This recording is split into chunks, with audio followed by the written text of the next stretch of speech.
Hello दोस्तों, आज के इस वीडियो में मैं मिल्टन का सोनेट 19 डिस्कस करूंगी। उसको लाइन बाय लाइन एक्सप्लेन करूंगी। तो सोनेट शुरू करने से पहले मैं आपको मिल्टन के बैकग्राउंड के बारे में थोड़ा बता देती हूँ। अगर आपने मेरा वीडियो देखा है मिल्टन की लाइफ के बारे में तो आप ऑलरेडी जानते हैं, बट अगर नहीं देखा है तो मैं आपको जस्ट थोड़ा बहुत बता देती हूँ। तो मिल्टन जो थे पॉलिटिक्स में बहुत ज़्यादा इन्वॉल्व थे और वो डेमोक्रेसी लाना चाहते थे। इसके लिए उन्होंने बहुत सारे पैम्पलेट्स वगैरह भी लिखे थे। लेकिन फाइनली हुआ ये कि डेमोक्रेसी आई, लेकिन वापस जो राजा थे उन्होंने टेक ओवर कर लिया। तो उस वक्त तक मिल्टन पूरी तरीके से अंधे हो चुके थे। तो पहले जहाँ उन्होंने बहुत ही इंपॉर्टेंट रोल्स प्ले किए थे पॉलिटिक्स में, अब सडनली उनकी जान को खतरा था क्योंकि राजा जो है वो वापस आ चुके हैं। और प्लस उसके अलावा मिल्टन अंधे हो चुके हैं पूरी तरीके से। तो इनका जो काम करने की इनकी जो इतनी इच्छा थी और इनको अपनी पोएम्स लिखना और सब कुछ जो इतना पसंद था वो सब वो कुछ भी नहीं कर पा रहे थे। तो सडनली एक होता है कि ज़िंदगी रुकने जैसी हो जाती है। तो मिल्टन को बहुत दुख था अपने अंधे होने पे और प्लस उनकी जान को खतरा था। ये सब चीज़ें मिला के उनकी जो पोएम है वो कुछ इस तरीके से बाहर निकली है। तो ये एक सोनेट है। सोनेट हमेशा 14 लाइन का होता है। ये सोनेट जो है ये एक ऑक्टेव और एक सेसेट का बना हुआ है, यानी ऑक्टेव यानी 8 लाइन का, और दूसरा सेसेट जो है वो 6 लाइन का है। इसका जो राइमिंग पैटर्न है वो है A B B ये ऑक्टेव का है, और सेसेट का है C D E। तो अब हम बिना किसी देरी के आज का हमारा सोनेट 19 शुरू करते हैं। When I consider how my light is spent.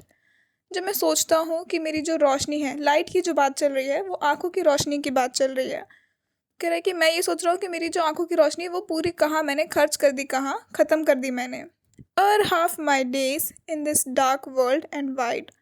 और अब भी तो मेरी ज़िंदगी के सिर्फ आधे ही दिन हुए हैं, आधे तो और बचे हुए हैं। और ये जो पूरी दुनिया है, क्योंकि अब वो अंधे हो चुके हैं, राइट, अब वो कुछ देख नहीं सकते। तो ये जो पूरी दुनिया है ये उन्हें पूरी काली, डार्क और वाइड, बहुत बड़ी फैली हुई चौड़ी ऐसी दिख रही है, और अभी उनके इतने दिन बचे हुए हैं। And that one talent which is death to hide. तो मिल्टन थे, वो जानते थे कि वो बहुत अच्छा लिखते हैं और वो अपने इस टैलेंट को यूज़ करना चाहते थे, लेकिन अब वो अंधे हो चुके हैं तो वो लिख नहीं सकते।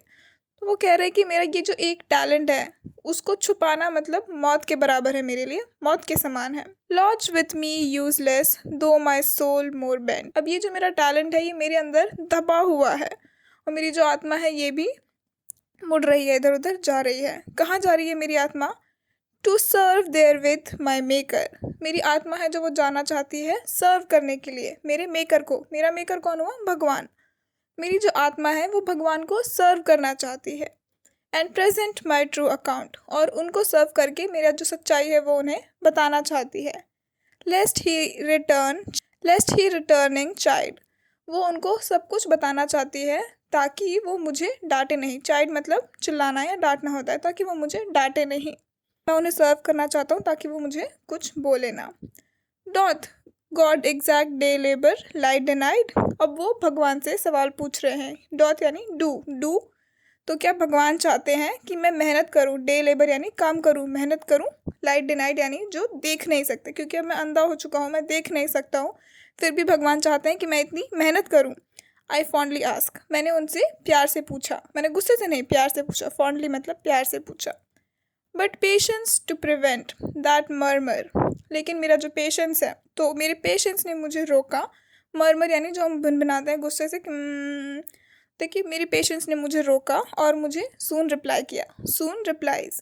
God doth not need either man's work or his own gifts. जो भगवान है उन्हें ज़रूरत नहीं है ना ही इंसान के काम की और ना ही उसके खुद के गिफ्ट की। भगवान को इनमें से किसी चीज़ की ज़रूरत नहीं है। Who best bear his mild yoke they serve him best. वो कह रहा है कि वो लोग जो अपने ऊपर आया हुआ भार अच्छे से झेल लेते हैं वही उसको सबसे अच्छे तरीके से सर्व करते हैं। तो योग यानी जो बैल के गले में हम लोग रस्सी बांधे और उससे फिर दिन भर का काम करवाते हैं।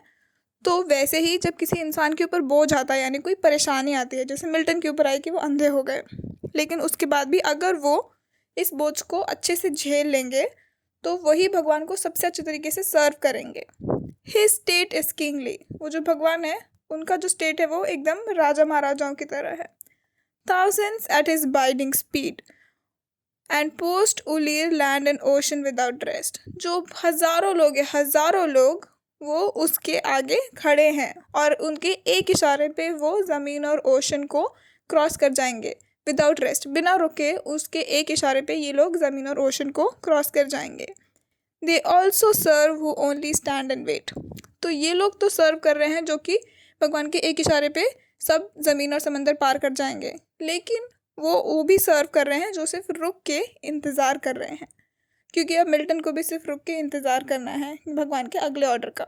तो वो इसीलिए बता रहे हैं कि जो सिर्फ रुक के वेट करते हैं वो भी भगवान को सर्व कर रहे होते हैं, तो उन्हें सेल्फ डाउट करने की ज़रूरत नहीं है।